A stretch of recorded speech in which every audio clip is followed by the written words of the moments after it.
Et à tous, c'est une autre édition du magazine 77%. Bienvenue, je suis Panda Silla et c'est un plaisir d'être des vôtres.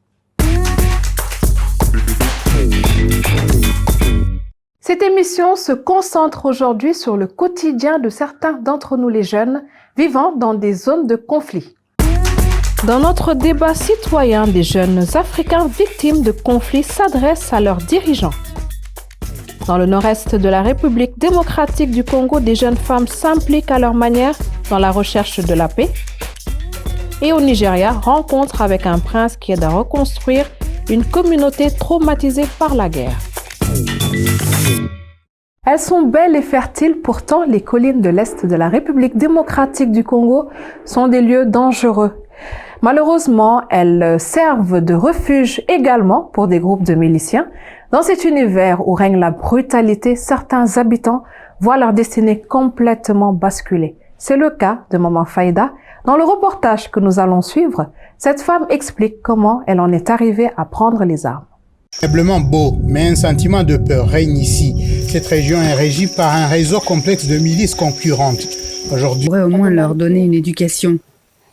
S'ils sont bénis, au moins ça, je ne pourrai jamais trouver. Espérons que cette jeune génération saura pousser les dirigeants à trouver des solutions durables aux conflits sur notre continent africain. Parce que comme nous venons de le voir et de l'entendre, ces conflits créent un cercle vicieux où la pauvreté devient un piège sans fin. Et c'est un sujet très brûlant dont nous avons débattu avec les jeunes Congolais qui sont affectés par des années de conflits dans la ville de Goma. Notre équipe de Street Debate est allée se faire une idée des ressentiments sur place dans ce territoire de l'Est de la RDC. Nous essayons de voir à quoi ressemble le quotidien des jeunes dans une zone de conflit et comment ils réagissent. Et vous le verrez encore une fois dans ce débat, les avis sont très tranchés.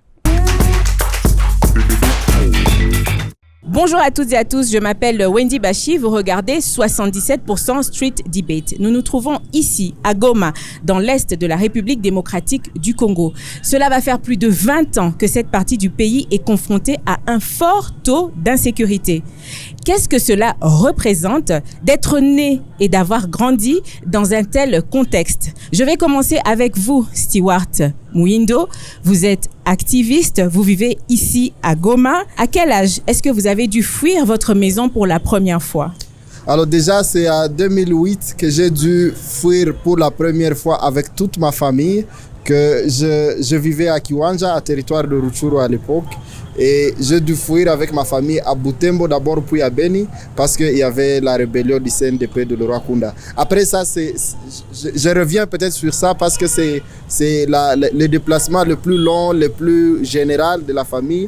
Mais il y a toujours eu des intermittences pendant lesquelles on a été obligé de fuir. Merci beaucoup, Stewart. Je me tourne vers vous, Ben Kamuntu. Vous êtes artiste, slammer. À quel moment est-ce que vous avez réalisé que vous vivez dans une zone de conflit? J'ai réalisé que je vivais dans une zone de conflit quand j'avais le même âge que Stewart. En 1998, quand nous avons fui la guerre de l'Afdel, l'entrée d'Afdel. Et je me rappelle que nous avons fait plus de 60 km à pied pour quitter Bukavu et fuir dans notre village d'origine. Et je me rappelle des images de mes frères, de mes oncles qui me portaient sur le dos.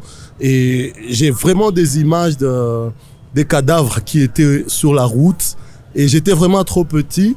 Et cette image-là est restée comme une photo dans ma mémoire, quoi. Et ça reste, quoi. Monsieur Farini, vous êtes responsable au sein de la cellule communication du gouvernement militaire ici à Goma. Pourquoi est-ce que la situation ne change pas? Je pense que la situation s'améliore nettement.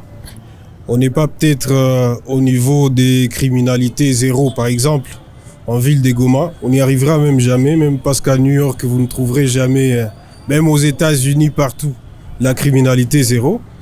Mais il y a quand même des efforts qui sont en train d'être faits pour inverser la tendance. Alors concrètement, quels sont ces efforts? En quoi consistent-ils? Concrètement, quels sont ces efforts? D'abord, il y a un dispositif qui a été, une situation exceptionnelle qui a été instaurée en province du Nord Kivu. C'est l'état des sièges. L'objectif est est toujours de faire en sorte qu'on puisse rétablir la quiétude dans cette partie de la République démocratique du Congo. On vient de parler maintenant, à l'instant, le porte-parole donc le responsable de la cellule de communication du gouvernorat dit qu'on est en train de changer le narratif. Vous y croyez, vous? Dire que la situation est en train de s'améliorer, je crois que c'est une négation qui ne permet pas d'avancer. Alors, Monsieur Farini, est-ce que vous souhaitez réagir à ça? C'est vrai qu'il y a des poches qui sont encore en proie à l'insécurité. Et l'autorité militaire se met à pied d'œuvre afin de pacifier toutes ces poches résiduelles. Je viens vers vous, Passy Moubalama. Qu'est-ce que vous pouvez répondre aujourd'hui quand le chargé de communication de la cellule du gouvernement militaire ici à Goma dit que la situation est en train d'être rétablie? Est-ce que vous épousez ces idées? J'ai juste envie de pleurer en fait. Parce que dans les territoires de Massissi, où moi je travaille, malheureusement, chaque jour, il y a toujours des cas de femmes qui sont violées et que nous accompagnons. Le gouvernement est en train de montrer comme si la situation s'améliore, la situation va de mieux en mieux, mais je pense qu'il y a beaucoup à faire parce que tous ces cas en fait de viol qu'on continue à enregistrer, c'est inacceptable. Linda Light, vous êtes une artiste slameuse. Quand on est né et qu'on a grandi dans un contexte comme celui du Nord Kivu, est-ce qu'on peut encore avoir de rêves? Est-ce qu'il est permis de rêver? Est-ce qu'on se projette dans le futur? Je suis jeune leader, je suis censée influencer, parler aux autres, leur montrer que ça va aller, faire confiance au gouvernement. Mais quand j'entends ça, je me dis, le gouvernement n'est même pas capable d'accepter qu'il y a des problèmes. Comment est-ce qu'ils vont résoudre un problème qu'ils ne sont même pas capables de voir si ça existe? Ben, est-ce qu'on rêve quand on est jeune à Béni, quand on est un artiste? Il y a quelque chose qu'on ne peut pas nous ravir. C'est notre capacité de rêver.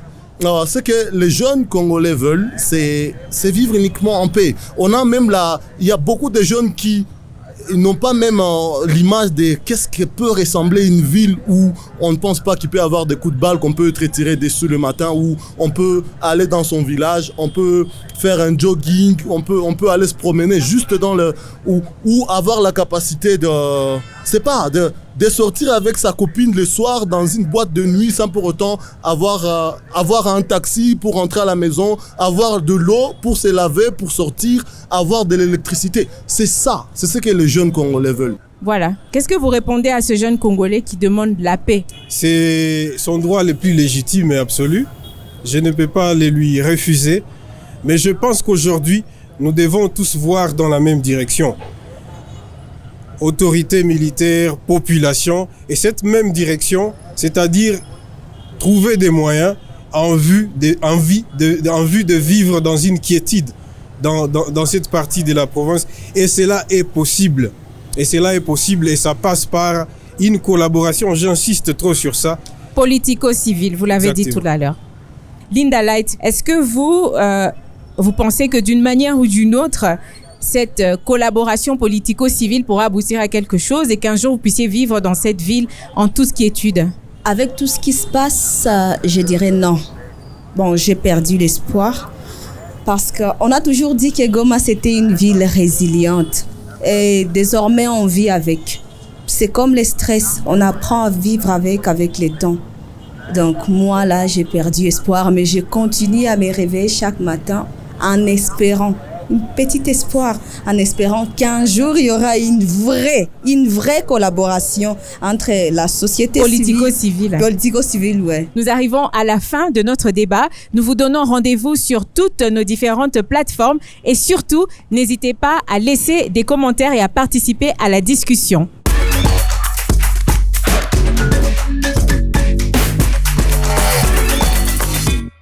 Merci à vous, Wendy Bashi. L'insistance de certains de ces invités que nous venons d'entendre se comprend aisément. Un environnement sécurisé est nécessaire pour qu'en tant que jeunes Africains, nous puissions être éduqués et profiter de la vie. Car après la période des conflits vient souvent le processus de reconstruction qui peut s'avérer très laborieux. Les expériences sont légion en Afrique, au Rwanda, au Libéria ou encore en Sierra Leone, pays sur lequel on s'arrête un instant. Dans ce pays d'Afrique de l'Ouest, les habitants continuent de traîner les séquelles de plusieurs années de conflits. En Sierra Leone, vous le savez, la guerre civile qui a éclaté en 1991 et a fait plus de 50 000 morts en 11 ans, 2 décennies plus tard, l'avenir de ces jeunes reste incertain. La corruption, la pauvreté ou encore le chômage restent endémiques alors que la nation est encore en reconstruction. Enfants soldats, diamant du sang et effondrement d'une société entière.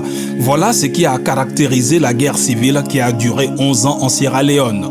Bien qu'elle ait pris fin il y a 20 ans, les cicatrices de ce conflit sanglant continuent de marquer la société sierra-léonaise. La guerre a commencé en 1991 lorsque le groupe rebelle, le Front révolutionnaire uni, le ROUF, s'est formé pour renverser un gouvernement perçu comme faible, corrompu et incapable de gérer le pays. Plus de 10 000 enfants, certains âgés d'à peine 5 ans, ont été recrutés dans les groupes armés. Les viols, les enlèvements, les amputations, les meurtres et la destruction des villes et des villages étaient monnaie courante. Les rebelles finançaient leurs activités par la vente de diamants dits de sang ou de conflits. Avec l'aide de Charles Taylor, alors président du Libéria, les diamants ont été passés en contrebande à l'étranger, puis vendus dans le monde entier. Lorsque la guerre a pris fin en 2002, on avait dénombré près de 70 000 morts et plus de 2 millions de déplacés. Une génération entière de jeunes a été séparée de sa famille. Des jeunes qui ont reçu peu ou pas d'éducation et qui portent les cicatrices de la guerre.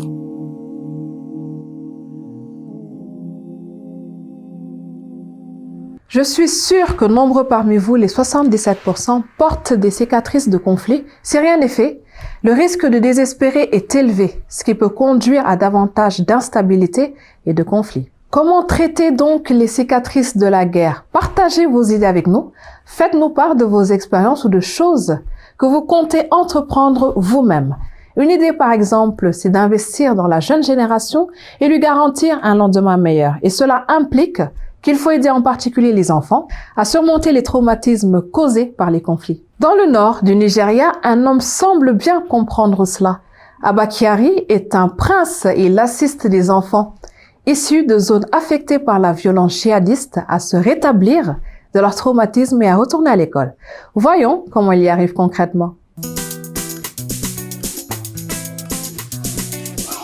Il ne s'agit pas d'un simple jeu d'enfants dans le nord-est du Nigeria. Il s'agit en fait d'un exercice pour soigner les traumatismes dans un camp de personnes déplacées à l'intérieur du pays. À 30 km de route de la capitale régionale Maïdougouri, la ville est réputée pour être le fief de Boko Haram.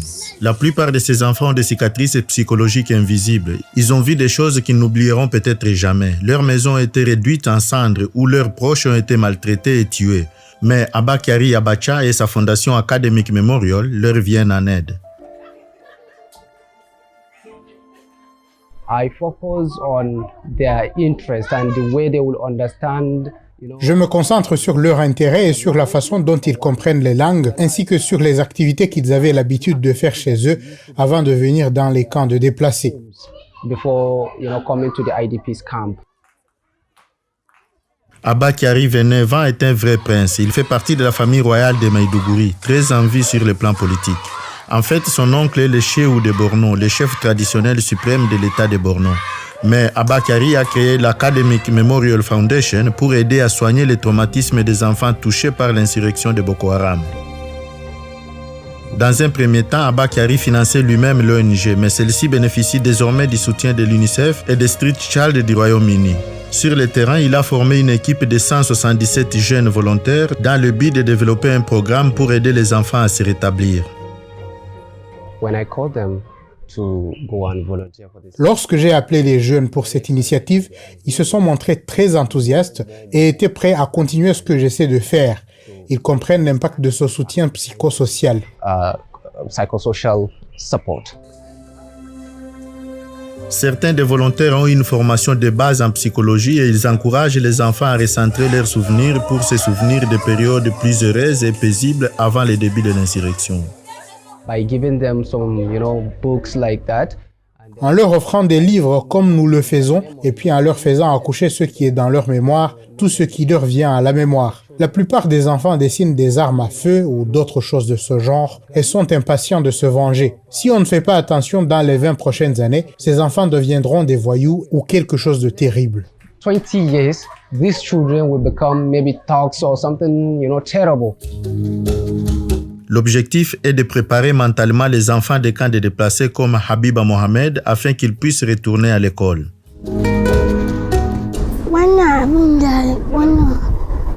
Les cours d'Abakiari m'ont aidé à me battre dans mes moments de détresse. Nous traversions des moments difficiles alors que nous courions pour nous mettre à l'abri des combats. L'équipe ici joue avec nous et ce sont eux qui nous ont aidés à oublier nos moments tristes. Cela nous a vraiment aidés à aller de l'avant. Et maintenant, nous allons même à l'école. Abakiari et son équipe ont porté une lueur d'espoir et du plaisir à ces jeunes enfants. Et même si beaucoup reste à faire, les efforts d'Abakiari constituent un début prometteur pour la construction d'une communauté déchirée par la guerre.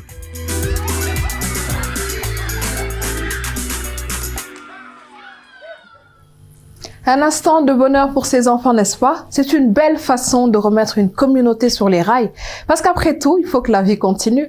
C'est ce qu'essaient de faire des jeunes femmes du nord-est de la RDC. Elles ont créé un festival dénommé Musica Nakipaji, qui veut dire en français « filles avec du talent ». Voyons de plus près ce que font ces jeunes et comment leur message est reçu dans la région. Maintenant, on lève nos poings pour que le bleu du drapeau dessine l'espoir d'un Congo dépourvu de massacres, que les rouges rappellent à jamais le sang de nos frères tués, de nos proches réduits en cadavres. Séance de répétition comme presque chaque semaine. Les jeunes filles ne vont pas trop loin chercher leur thème. L'actualité quotidienne et le fait des sociétés sont leurs principales sources d'inspiration. Dev, 18 ans, a écrit son premier slam en 2020. Il a pris goût à cet art grâce au collectif Goma Slam Session qui réunit plusieurs dizaines d'artistes poètes, rappeurs et slammeurs de la capitale du Nord Kivu. Dev est né et a grandi dans les turbulences liées à la guerre. Elle a vécu la première invasion du M23 en 2012. Déposer la plume pour elle n'est pas une option. C'est l'écriture qui est mon arme. J'essaie d'écrire des textes qui conscientisent, des textes qui parlent de la guerre, des textes qui proposent certaines solutions pour aboutir à la paix. Et pour moi, c'est ma façon de lutter pour cette cause. Métier si noir, nos amours perdus d'avance, où on déclame nos fiertés, nos satisfactions, nos réussites. Âgée de 19 ans, Ada s'inspire aussi de son expérience personnelle et travaille sur le même thème que Dev. J'ai déjà vécu la guerre et ça m'avait particulièrement touchée et jusqu'à aujourd'hui, moi j'en parle dans mes textes. Je dénonce ces drames que vivent nos compatriotes, nos frères et à travers mon art, j'espère et je crois qu'un jour on m'entendra. On a beau se dire ce que vous êtes et ce que vous faites, c'est peut-être ce qu'il faut. Mais ce soir j'ai envie qu'on m'écoute et qu'on parle, que ces hommes ici présents répondent à mes questions. Ada et Dev poursuivent leur vie artistique en parallèle à leurs études universitaires. Dev étudie la médecine et Ada est inscrite en droit. Elle pourrait plus tard soigner et défendre les victimes d'atrocités. Ne pas baisser les bras ni se laisser décourager. C'est aussi un beau message pour le Burkina Faso car ces dernières années, de grandes parties du pays ont été plongées dans de violences provoquées par des activités des groupes armés non étatiques. Mais l'ambiance dans une ville comme Bobo Dioulasso montre comment les gens font face à la situation du mieux qu'ils peuvent. Voyons cela à travers cette visite guidée. Aouniché, je suis Agibou Bougobalissanou, danseur chorégraphe et directeur du festival à Bobo Dioulasso. Je m'en vais vous présenter ma toute petite belle ville qui m'a vu grandir. Bienvenue à Bobo Aobissimila. Bobo Dioulasso, affectueusement appelée Bobo par les habitants, est la deuxième plus grande ville du Burkina Faso. Elle compte environ 900 000 habitants. La ville n'est pas loin de la frontière avec le Mali et la Côte d'Ivoire. Bobo est un centre économique et de transport et fait partie d'un important réseau ferroviaire entre le Burkina Faso et la Côte d'Ivoire. La gare construite en 1933 rappelle des souvenirs à notre hôte. Nous sommes devant la gare de Sitaray. Mon grand-père, mon père et plusieurs oncles qui étaient cheminots ont travaillé ici. Moi, depuis que j'étais tout petit, je passais mon temps ici avec une toute petite carte de fils de cheminot, de petit-fils de cheminot, et on prenait le train gratuitement depuis Bobo-Dioulasso jusqu'à Abidjan. Le nom de Bobo-Dioulasso vient de deux plus grands groupes ethniques de la région, les Bobo et les Djoula. L'architecture de la ville témoigne également des influences islamiques. Ce joyau que vous voyez juste derrière moi a plus de 135 ans d'existence et construite qu'avec de la terre et du bois, et ça tient toujours. Et moi, je fais partie d'une famille, d'une très grande famille musulmane, marabout. En même temps, nous n'avons pas renié nos pratiques traditionnelles, les masques et les chasseurs. Nous nous rendons au festival de danse, l'un des plus grands événements de danse d'Afrique de l'Ouest. Cette rencontre culturelle majeure a lieu chaque année à Bobo-Dioulasso. Agibou s'est fait connaître au-delà des frontières de son pays en tant que directeur du festival.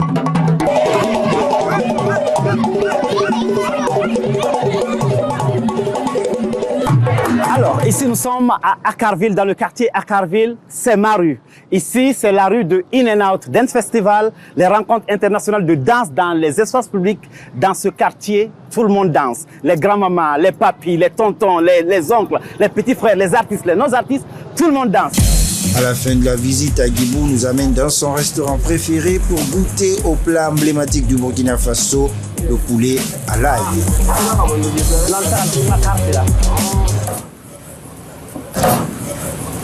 Merci beaucoup. Merci. Voilà.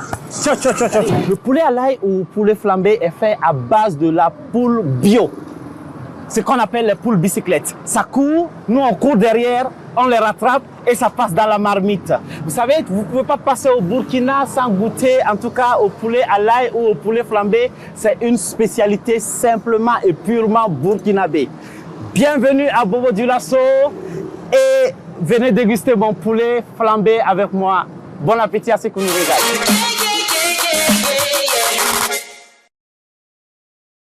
Eh bien, bon appétit à toi, Agibou Sanou. Ces images m'ont juste fait saliver.